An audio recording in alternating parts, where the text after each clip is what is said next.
Kannur dental കോളേജിലെ നിതിൻ രാജിന്റെ മരണവുമായി ബന്ധപ്പെട്ട് കൂടുതൽ വിവരങ്ങൾ പുറത്തുവരികയാണ്. ലോൺ ആപ്പുമായി ബന്ധപ്പെട്ട കേസും ഡിപ്പാർട്ട്മെന്റ് HOD MK റാമിന്റെ പീഡനങ്ങളുമാണ് മരണകാരണമായി കരുതുന്നത്. ഡോക്ടർ റാമിനെ പുറത്താക്കാൻ തീരുമാനിച്ചതായാണ് വിവരം. വിദേശത്തുള്ള ചെയർമാനും മറ്റ് ട്രസ്റ്റികളും ചേർന്നാണ് തീരുമാനമെടുത്തത്. നിതിൻ രാജിന്റെ മരണവുമായി ബന്ധപ്പെട്ട് രണ്ട് പ്രധാനപ്പെട്ട കാര്യങ്ങളാണ് പുറത്തുവരുന്നത്. ഒന്ന്, ലോൺ ആപ്പുമായി ബന്ധപ്പെട്ട കാര്യങ്ങളാണ്.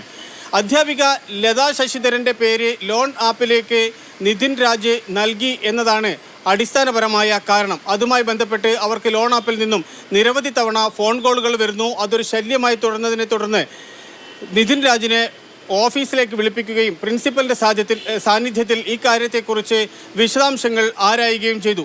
അവിടെ വെച്ച് പ്രിൻസിപ്പൽ കുട്ടിയോട് മോശമായിട്ട് പെരുമാറിയിട്ടുണ്ടോ എന്ന സംശയമാണ് ബന്ധുക്കൾ ഉന്നയിക്കുന്നത്, പ്രത്യേകിച്ചും സഹോദരി ഭർത്താവ്. ഒരു 11:30 സമയങ്ങളിൽ ഞങ്ങളെ വിളിച്ചതുമാണ് നിതിൻ. സഹോദരിമാരെ വിളിച്ച് സംസാരിച്ചിട്ടുണ്ടായിരുന്നു. അതിനുശേഷം പിന്നീട് അവൻ്റെ സുഹൃത്തുക്കൾ ആരോ ഒരാൾ അവനെ വിളിച്ചപ്പോൾ ഭയങ്കര ദേഷ്യത്തിലാണ് പോയത്. അത് പോയിരിക്കുന്നത് ഡെന്റൽ മെഡിക്കൽ കോളേജിൽ നിന്ന് നേരെ അടുത്ത നമ്മുടെ കാഷ്വാലിറ്റി ബിൽഡിങ്ങിലേക്കാണ് നടന്നു പോകുന്ന ആ ഫ്രണ്ട് പറഞ്ഞത്. അപ്പോൾ അവിടെ മീറ്റിങ്ങിൽ എന്തോ സംഭവിച്ചിട്ടുണ്ട്, അവിടെ സ്റ്റാഫ് റൂമിലേക്ക് വിളിച്ചു വരുത്തിയിട്ട്.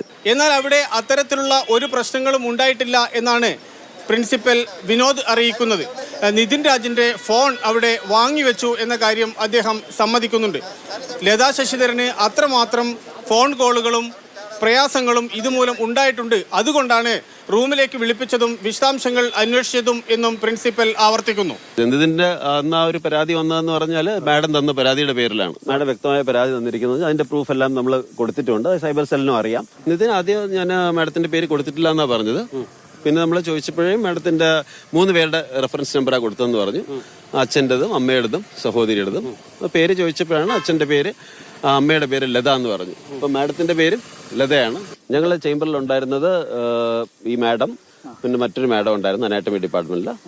ലോൺ ആപ്പുമായി ബന്ധപ്പെട്ട കാര്യങ്ങൾ മാത്രമല്ല നിധിനെ മാനസികമായി തകർത്തത് എന്ന് പറയുകയാണ് സഹോദരി. അതിനവർ പറയുന്ന മറ്റു കാര്യം സ്ഥാപനത്തിൽ നിന്നുണ്ടായ പല വിധത്തിലുള്ള പീഡനങ്ങളാണ്.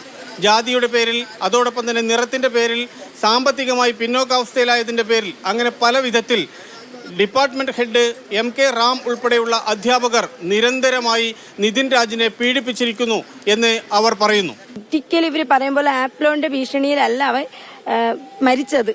അവിടെ എന്തോ നടന്നിട്ടുണ്ട്. എല്ലാരും കൂടി ചേർന്ന് കൊന്നതാണ്, അവനെ കൊന്നതാണ്. പിന്നെ അവരെന്തേലും പറഞ്ഞിട്ടാണോ, പ്രിൻസിപ്പലിന്റെ മാനസിക പീഡനമാണോ, HODയുടെ മാനസിക പീഡനമാണോ എന്താണെന്ന് ഞങ്ങൾക്ക് അറിയണം. അല്ലെങ്കിൽ ഞങ്ങളെ വിളിച്ചവൻ പറയും. അതിനിടെ വിദ്യാർത്ഥി യൂണിയൻ മാനേജ്മെന്റുമായി ചർച്ച നടത്തി. MK റാമിനെ കോളേജിൽ നിന്ന് പുറത്താക്കണമെന്ന് ആവശ്യപ്പെട്ടുകൊണ്ടായിരുന്നു അവർ മാനേജ്മെന്റ് പ്രതിനിധികളെ കണ്ടത്. എന്നാൽ അത് സംബന്ധിച്ച പ്രത്യേകിച്ച് ഒരു ഉറപ്പും വിദ്യാർത്ഥികൾക്ക് ലഭിച്ചില്ല.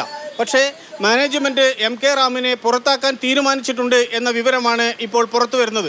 ഔദ്യോഗികമായി ആ വിവരം പുറത്തുവിട്ടില്ലെങ്കിൽ കൂടിയും അടുത്ത അഡ്മിഷനെ ഉൾപ്പെടെ ബാധിക്കും എന്ന കാരണത്താൽ MK റാമിനെ കോളേജിൽ നിന്ന്, ഡിപ്പാർട്ട്മെന്റിൽ നിന്ന്, അതോടൊപ്പം തന്നെ അധ്യാപക പദവിയിൽ നിന്ന് എന്നേക്കുമായി പുറത്താക്കാനാണ് തീരുമാനം.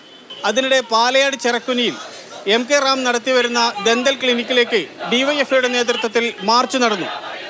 ദന്തൽ ക്ലിനിക്ക് പൂട്ടിച്ച് അവിടെ ബോർഡ് വയ്ക്കുകയായിരുന്നു DYFI.